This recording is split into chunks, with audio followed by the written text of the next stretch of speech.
Happy World Read Aloud Day, everyone. Hope you're having a great start to your day or end to your day. Hey, Kwame. Hey, hey.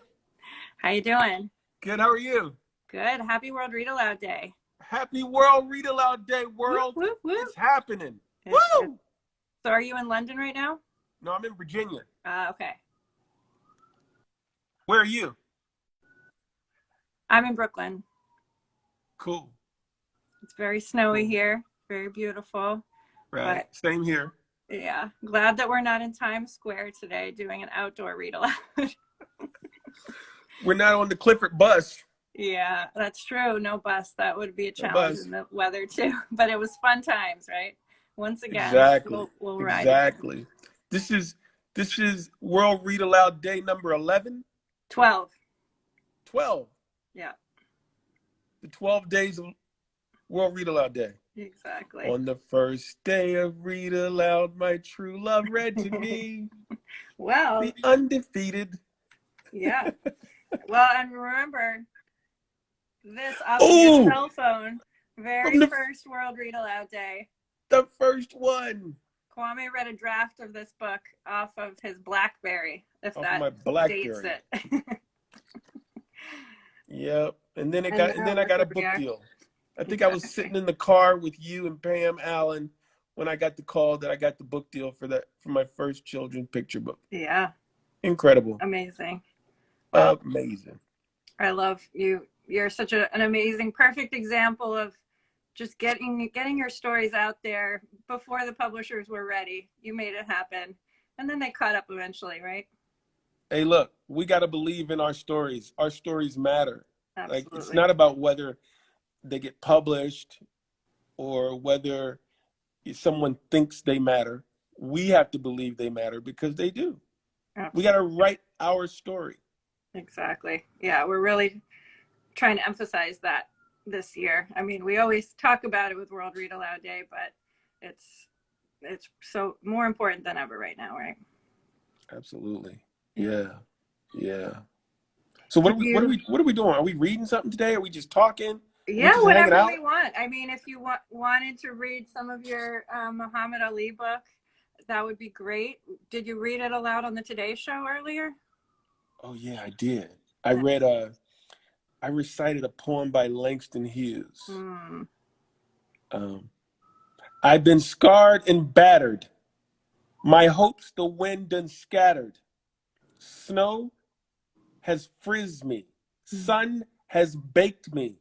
I think between them, Dorothy, they done tried to make me stop laughing, stop loving, stop living. But I don't care. I'm still here. I'm still here. Langston Hughes, y'all. Awesome. Yeah. Awesome. Yeah, Langston Hughes. But yeah. Thank you. That's my first story told to me or read aloud to me, even if it's from your mind and not from the page. I read a book to my daughter on the subway this morning on the way to school, but I haven't been read to, so thank you. That's cool. Well, I can read you some Muhammad Ali too. I'll just read you a piece from there. Sure, that would be great. We'd love that. This is the book, Becoming Muhammad Ali. I wrote it with this writer you all may have heard of. His name's James Patterson. And it's about Muhammad Ali's childhood. Before he was Ali, he was Cassius Clay. When he had bullies in his life and crushes and racism and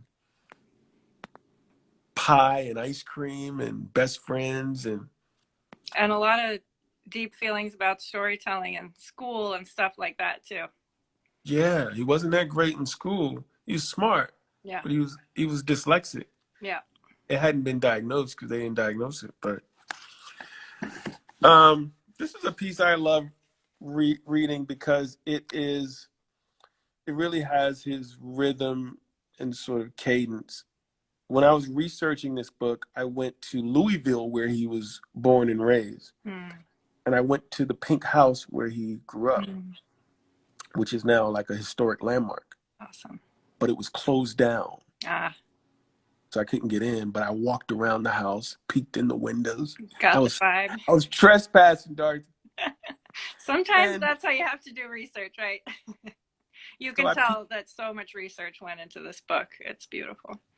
thank you. I peeked in the back door and I saw a poem he had written that was framed on the wall. Like all the Mm, furniture was still there. mm, So yeah, so this is a poem. This is a novel that's told in poems, people. And prose, because yeah, Jim wrote the prose and I wrote the poems. yeah, it's And great, great mix.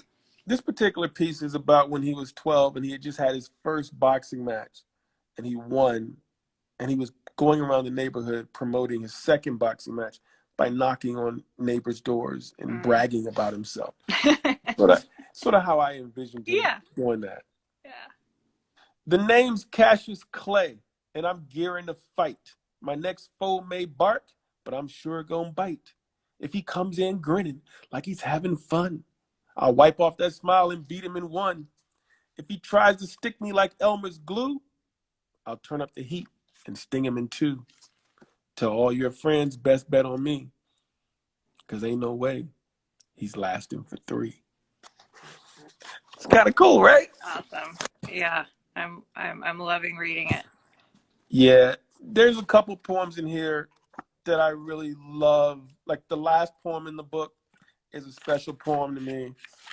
Maybe the penultimate poem in the book is a poem that's a reverse poem. You can read it Mm, two different ways. mm, And that took a while to write. yeah.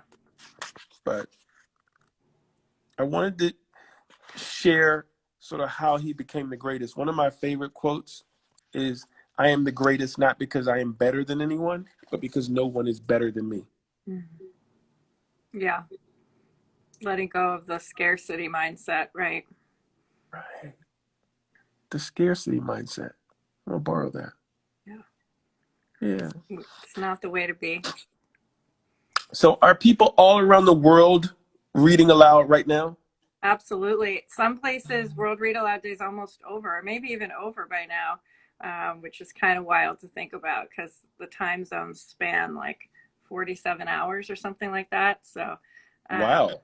yeah, so we've already gotten things pouring in from other parts of the globe, lots of great stories and photos of people. And of course, uh, everything is really heightened this year, all the different contexts with some people are able to be together in person in a community setting. Other people are just joining in from home and doing the virtual stuff, which it's all good. It works however way you can build a community and stay connected through the power of story, right? So, but yeah, we always have millions of people reading aloud on this day in over 170 countries and counting.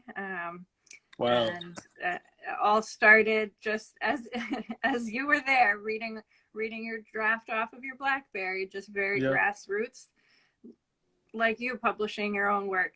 Just said, okay, Pam, Lit World's founder, and the rest of us at Lit World just said, well, we'll make up a day for the read aloud because people aren't paying enough attention to it, Right. and we got to have a special day for raising our voices and getting our stories out there. And it grew very quickly, which has been awesome. And it's so much fun to Yeah. hear a story being read aloud. Like, I feel like you and I are on a telethon right now. We're on the World Read Aloud telethon. Yes, and it's just so much. Like my mother used to read to us as kids. We loved when she made up stories. We loved when she read to us. It's just it's a sense of community that it brings. Yeah. It's a connectedness. It's the words are off the page. They're on the stage. They just come alive in a way that helps you like become a lifelong, if not a lifelong reader, and a lifelong appreciator of words Yeah. and rhythms and sounds and leaps and bounds. Absolutely. Yeah. Unfortunately, people sometimes get the idea that reading is supposed to be solitary, and something that you have to force your brain into because it doesn't always feel good when it's not done in that community way. And Right. so that's really what this day is all about, is really emphasizing that stories are meant to build community. That's what Yeah. they're designed to do. Yeah, I just saw a fox and a deer in my backyard. So Oh, nice. yes, indeed. Getting the Yes, indeed. wildlife. They came to hear some stories too, I guess. Oh, maybe there's a picture book about a den of foxes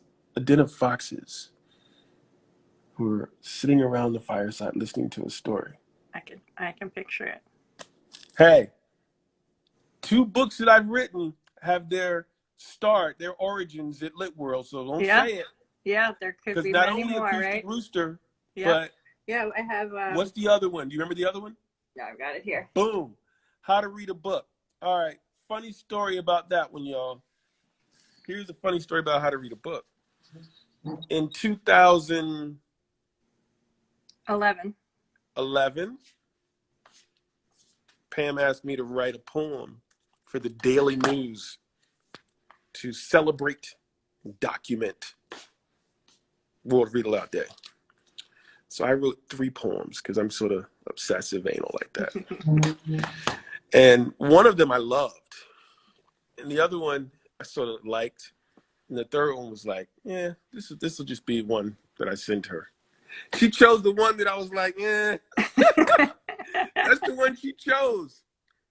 So the one I really loved, she didn't choose. I was like, oh, what do I do with this? So I ended up sending it to a friend of mine at the Loudoun County Library, Linda Holtzlander, and she published it on a poster. Mm. It was a poem called How to Read a Book. And then I was sitting in a meeting in 2013 at Little Brown with Alvina Ling. And I was trying to pitch her a novel in verse called The Crossover to publish it. She was like, that's interesting, but we already have a basketball novel. I was like, oh. She's like, do you have anything else? And I looked on my BlackBerry.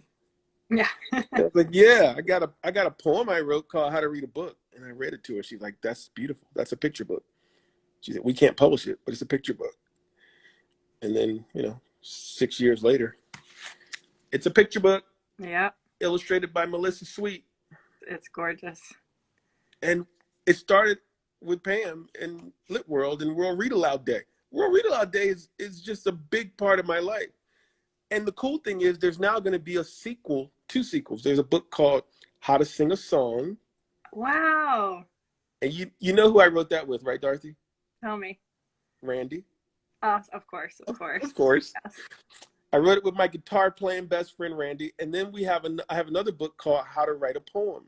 Nice. And I wrote that with Deanna Nakaido, who's a poet friend of mine. So that's so exciting. I can't wait. This is just evidence of the power of reading and literature and Lit World and what it can do for you.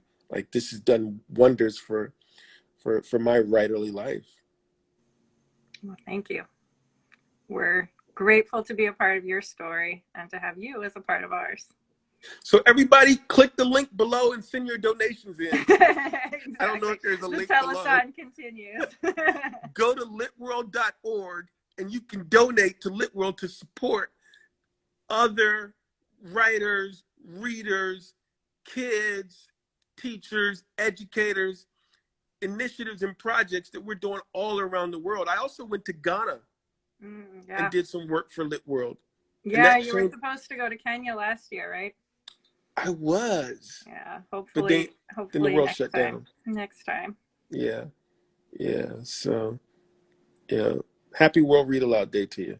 Happy World Read Aloud Day. I'm so glad we got to spend this time together. I got to go lead a workshop on making reading crowns, which is a nice thing to do on World Read Aloud Day.